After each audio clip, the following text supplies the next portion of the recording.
Hello বন্ধুরা, সকলকে welcome আমার নতুন একটা ভিডিওতে। তো দেখো ফাইনালি আমাদের পুজো আজকে শেষ, ভাসান। তো 11টা থেকে পুজো আরম্ভ হয়েছিল তো, এবং এটা আরতি হচ্ছে। এই আরতিটা করেই পুজো করি, মাকে বিদায় জানাবে এবছরকার মতো, আসছে বছর আবার হবে। তো আজকে আমাদের ভাসান, এবং আজকে একটু আমাদের মনটা বেশি খারাপ, তার জন্য না এই 3টে দিন আমরা খুবই আনন্দ করি এই পুজোটা। তো চিন্তা নাই, আবার দুর্গা পুজো চলে আসছে, তার জন্য না। তবু যেহেতু আমাদের প্রায় দুর্গা পুজো হয় না, এটাই আমাদের হয় এই পুজোটা, তো সেই কারণে এটাতে আমাদের বেশি আনন্দ হয়। তো এদিকে দেখো আজকে মাকে চিড়ের আর কাঁচা দুধ দিয়ে ভোগ দেবে আমাদের ভাসানে, এটাই দেয়। তোমাদের কী কী দেয় তোমরা প্লিজ কমেন্ট করো। তো দেখো ঠাকুরমশাই এদিকে আরতি করছে আর ওইদিকে বাজনা দ্বারা বাজাচ্ছিল, এবং আমি সেটাই স্নান করে চলে গেছিলাম একটু ভিডিও করতে আর একটু দেখতে আরতিটা। তো বন্ধুরা, মনসা পুজো বলতে গেলে একটাই ভোগ, যেটা হলো কাঁচা দুধ আর কলা। ওটাও আমাদের মাকে দেয় অবশ্য, তার জন্য না।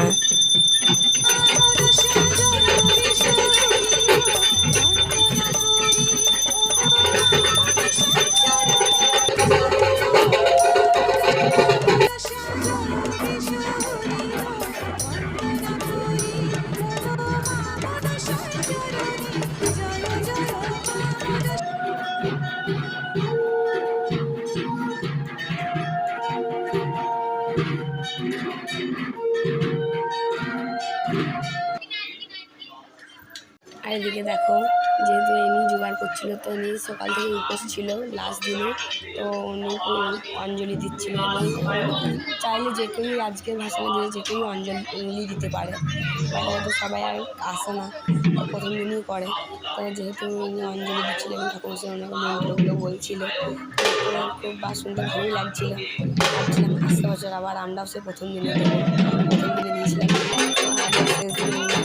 দেখো এটাই হলো সবচেয়ে ইমোশনাল মুহূর্ত, যেহেতু ঠাকুরমশাই ঘর তৈরি দিচ্ছে। তো এটা এখান থেকেই বলে নাকি যার মা নেই, তো এতদিন পর্যন্ত ছিল, এটাই বলে সবাই।